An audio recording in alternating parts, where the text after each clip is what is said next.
and presidential candidate John Huntsman. Governor, Hey, was the president talking about you? Well, I'm sure he was. Among others, he talks about a level playing field. I mean, he's obviously not talking to the same Americans out there that I'm talking to. They want a level playing field. They want a level playing field on tax policy. They want a level playing field on regulatory reform, and they're not getting it. And because there's so much red tape and uncertainty, and it's so unpredictable in the marketplace, nobody's deploying capital expenditures into the market, people aren't hiring. It's exactly because of Dodd-Frank. I mean, people use that kind of loosely, but let's, tear it apart a little bit. The president says Dodd-Frank is the bill that basically, reins in Wall Street, the bad guys who got us into this financial mess back in '08. Okay, maybe we've overreached to that extent. But let's also look at the capital requirements that are foisted on small businesses. Let's look at the banks that can't get the lifeblood of our economy to small and medium-sized businesses because of Dodd-Frank. Let's look at the two big notion that it promulgates in the marketplace.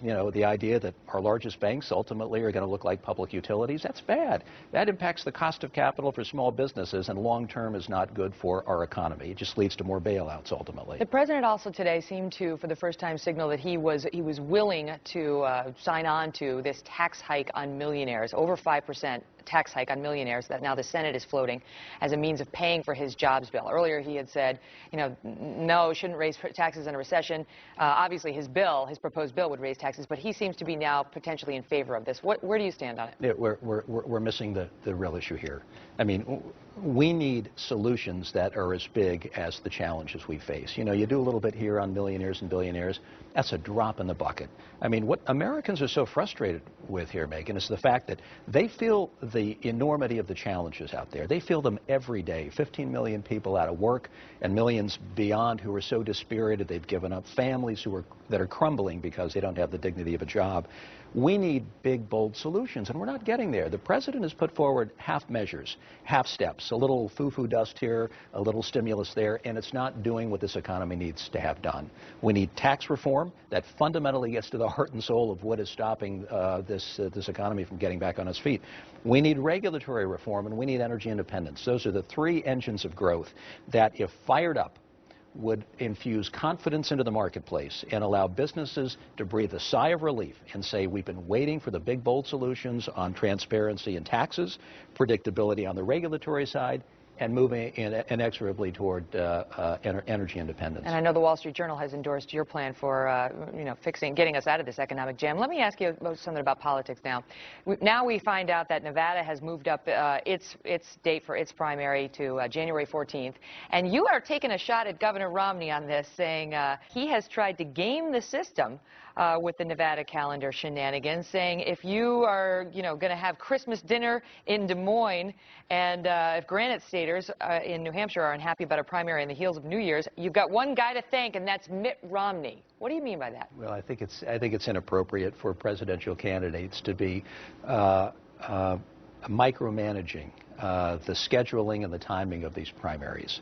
That should happen at a pace that states and individual legislatures are comfortable with, not in a way that presidential candidates are making recommendations. How did he do that? Because his people gave us a statement that said, in part, look, states determine when their contests will be held, and Governor Romney has always supported Nevada's status as an early nominating contest, but also believes that Iowa's first in the nation caucus and New Hampshire's first in the nation primary should be preserved. Basing it on the word that's coming out of Nevada, that there was some involvement on the part of the Romney campaign in terms of influencing its direction toward earlier in the queue.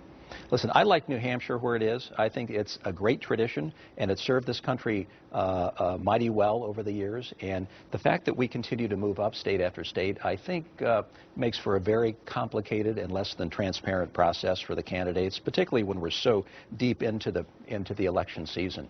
Before I let you go, they're giving me a wrap, but I want to ask you, you know your polling is not very good. You're down by the bottom. But a lot of people really like you. And the Wall Street Journal likes your economic plan, which is one of the biggest issues we've got facing this country right now. How are you going to turn it around, Governor? New Hampshire. Watch New Hampshire. That is the first primary in this country.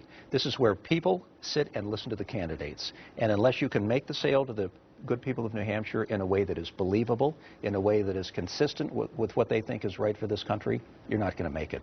We've gone from 0 in New Hampshire to knocking on the door of second place. We've worked it hard, 75 individual events in New Hampshire. I like our chances there. We're going to do very well. New Hampshire has a way of upending conventional wisdom and conventional thinking in this race. So keep your eye on New Hampshire. It's going to surprise a lot of people. We will see you there, sir. Thank you so Megyn. much for being here. Pleasure. All the best. Well, there are new questions today about Attorney General Eric Holder. You heard William Lajeunesse earlier, and what he knew about Operation Fast and Furious and when he knew it. We will speak with a former U.S. attorney who worked hand in hand with the Justice Department.